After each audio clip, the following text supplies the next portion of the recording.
शेतकरी मित्रांनो, गव्हाच्या ओंबी अवस्थेमध्ये ह्या चुका टाळा, अन्यथा होणार तुमचे मोठ्या प्रमाणावर नुकसान। शेतकरी मित्रांनो, शेतकऱ्यांना खूप मोठ्या प्रमाणावर ओंबी अवस्थेत गव्हाला आवश्यक असलेल्या अन्नद्रव्याची माहिती नसल्यामुळे शेतकरी खूप मोठ्या प्रमाणावर चुकीचे अन्नद्रव्य म्हणजेच खत तसेच विद्राव्य खत टाकतात।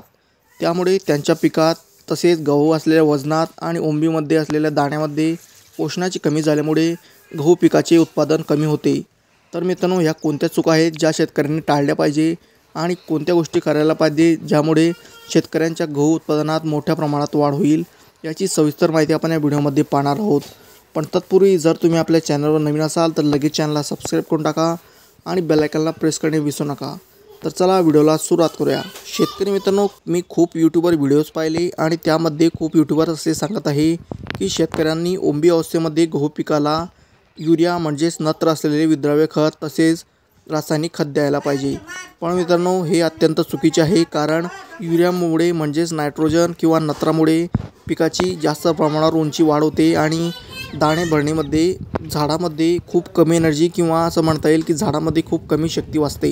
म्हणून मित्रांनो, या अवस्थेमध्ये तुम्ही 005234 किंवा जर तुमच्या गहू पिकामध्ये पिवळेपणा आला असेल तर DAP म्हणजेच 1846 हे सुद्धा टाकू शकता। पण मित्रांनो, तुम्ही फक्त नत्र असलेले घटक या अवस्थेमध्ये गहू पिकाला द्यायचे नाही किंवा तुम्ही 18-18-10 हे रासायनिक खत देखील सुरुवातीच्या अवस्थेत देऊ शकता।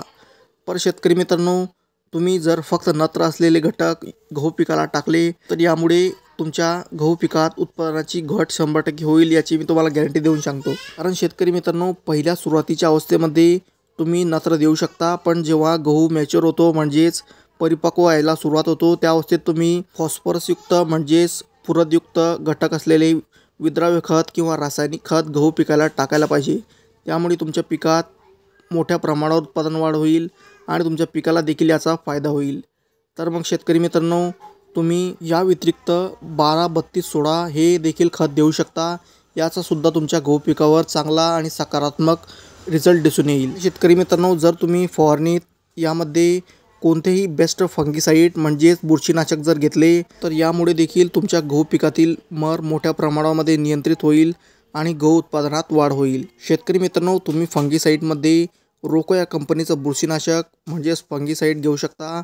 याचा रिझल्टसुद्धा खूप चांगला आणि बेस्ट येतो। हे तुम्हाला वापरायचं आहे प्रति 30 ग्रॅम 15 लिटरच्या पंपासाठी। या व्यतिरिक्त देखील तुम्ही टाटा कंपनीचं फंगीसाइड किंवा बुरशीनाशकसुद्धा घेऊ शकता, पण या कंपनीचा रोको कंपनीचा रिझल्ट खूप चांगला येतो, म्हणून तुम्ही माझं मताने हेच वापरा। तर मग मित्रांनो, तुम्हाला ही माहिती कशी वाटली ते कमेंट सेक्शनमध्ये नक्की सांगा आणि आपला व्हिडिओ आवडला असेल तर व्हिडिओला लाईक नक्की करा।